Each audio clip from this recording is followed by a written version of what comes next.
नमस्कार सर्वांना, इझी रेसिपीमध्ये आपल्या सर्वांचं खूप खूप स्वागत आहे। आज आपण करणार आहोत आलूची वडी, जी बनवायला खूप सोपी आहे। आलूच्या वड्याचे खूप सारे प्रकार आहेत, पण हा जो प्रकार आहे तो बनवायला तर एक सोपा आहेच, पण एकदम क्रिस्पी होतो। दिसायला खूप छान वाटतात आलूच्या वड्या, पटकन सुद्धा होतात। चला लगेच सुरू करू। तर आलूची वडी करण्यासाठी मी इथं हिरवी मिरची, लसूण, जिरं, ओवा आणि हळद हे बारीक करून घेतलेलं आहे। आणि आता आपल्याला बेसन पीठ घ्यायचे आहे आणि बेसन पिठामध्ये जी आपण बारीक केलेली मिरची आता ती टाकायची आहे। वरून पांढरे तीळ टाकते आहे, चवीनुसार मीठ टाकायचे आहे। आणि आपण आलूची वडी करत आहोत ते खवखवायला नको आहे, त्याच्यासाठी मी म्हणजे घशामध्ये कधी कधी खवखवते वडी खाल्ल्यानंतर, तर त्याच्यासाठी लिंबाचा रस टाकायचा। तर मी लिंबू टाकलेलं आहे, लिंबू नसेल तर चिंचेचा कोळ टाकला तरी चालेल। सर्व मिक्स करून घ्यायचं आहे आणि नंतर पाणी ओतून मी त्याचं असं बॅटर तयार करून घेणार आहे, जसं आपल्याला वड्यांसाठी पाहिजे त्याप्रमाणे। तर या प्रकारे तर सर्व असं मी मिक्स करून व्यवस्थित घेतलेलं आहे। आपलं हे बॅटरसुद्धा तयार आहे, या प्रकारे हवं आहे। आता आपल्याला काय करायचं आहे, एका ताटाला तेल लावून घ्यायचं आहे आणि त्याच्यावरती आपल्याला या प्रकारे पान टाकायचे आलूचं। मी सर्व बेसन पीठ असं लावून घेते सर्व बाजूनी। थोडासा जाड लेअर तुम्हाला वाटत असेल द्यायचा तर देऊ शकता, पण जास्त जाड लेअर केलं ना की ते कुरकुरीत असं क्रिस्पी जास्त होणार नाही, थोडंसं मऊ होणार। बाजूने दुमडून घ्या आणि याच्यावरती अजून एक पान ठेवूया आणि याला सुद्धा बेसन पीठ लावून घेऊयात।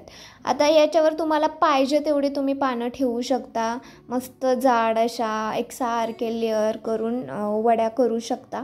मी इकडं 7 ते 8 पानं ठेवणार आहे आणि बेसन पिठाचा शक्यतो पातळच लेअर द्या, जास्त जाड देऊ नका, पातळ लेअर मस्त द्या आणि त्यामुळे कुरकुरीत होतील। तर बाजूने थोडंसं दुमडून घ्या आणि वरून पांढरे तीळ टाकलेत, मी थोडीशी लाल मिरची पावडर टाकणार आहे, त्याच्यामुळे वड्या खूप छान दिसतात। आता आपल्याला उकडायला ठेवायचे, तर कढईमध्ये मी उकडायला ठेवते आहे, वरून झाकण ठेवायचं। आता इकडे मी ताटात उकडते आहे, तुम्हाला हवं तर तुम्ही वड्याची जी चाळण असते वड्या उकडायची ती वापरली तरी चालेल। 15 ते 20 मिनिटामध्ये छान अशा उकडतात। गॅस कमी ठेवून मस्त उकडून घ्यायच्या आहेत आणि नंतर थंड करून घ्यायच्यात। तर चांगल्या उकडलेत, आता थंड झाल्यानंतर तुम्हाला हे काढून दाखवते बघा, मस्त निघालेत, अजिबात चिकटलं नाही, कारण आपण तेल लावलेलं ताटाला। आता आपल्याला ह्या कट करून घ्यायच्यात, तर लहान मोठ्या साईजमध्ये तुम्हाला पाहिजे तशा तुम्ही ते कट करून घेऊ शकता। मी या प्रकारे कट करून घेते आहे, हे बघा एकदम छान अशा शिजलेल्या आहेत, खूप मऊ अशा झालेल्या आहेत। तर मस्त लेअर दिसत आहेत, तुम्ही बघितलं हे बघा। ही जी वडी आहे ती 7 पानं वापरून मी केलेली आहे, याच्यापेक्षा जास्त पानं वापरून तुम्ही जरा मोठ्या साईजमध्ये सुद्धा करू शकता। आता आपल्याला ह्या मस्त अशा फ्राय करायच्यात। तुम्ही डीप फ्राय जास्त तेलामध्ये टाकून सुद्धा तळून घेऊ शकता, पण मी इथं कमी तेलामध्ये अशा थोड्याशा परतल्यासारख्या पण क्रिस्पी अशा करून घेणार आहे, त्यामुळे जास्त तेलकट होणार नाहीत आणि क्रिस्पीसुद्धा होतात। गॅस कमी ठेवायचा आणि कमी तेलावरती या प्रकारे असं परतून घ्यायच्या। तर मस्त अशा पलटून घेऊन एकसारख्या दोन्ही बाजूनी परतून घ्या। वरून थोडंसं तेल टाकते आणि क्रिस्पी होईपर्यंत कमी गॅसवरती एकसारखं परतून घेणार आहे।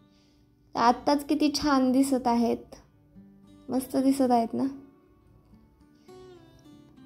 एक बाजू चांगली परतली की ती पलटी करायची आणि दुसऱ्या बाजूनी परतून घ्यायचा। असंच करत मी सगळ्या वड्या परतून घेणार आहे।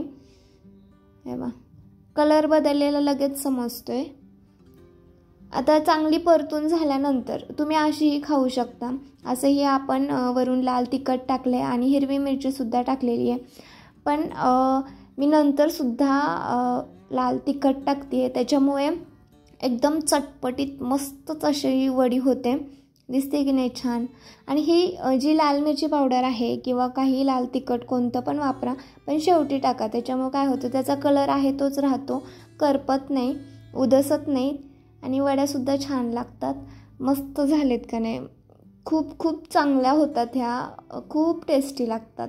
त्यामुळे तुम्ही नक्की ट्राय करा. नेहमीच्या वड्या तर आपण करतोच, पण एकदा ह्यासुद्धा करा. बघा क्रिस्पी किती झालेल्या आहेत. एकदा तरी नक्कीच ट्राय करा.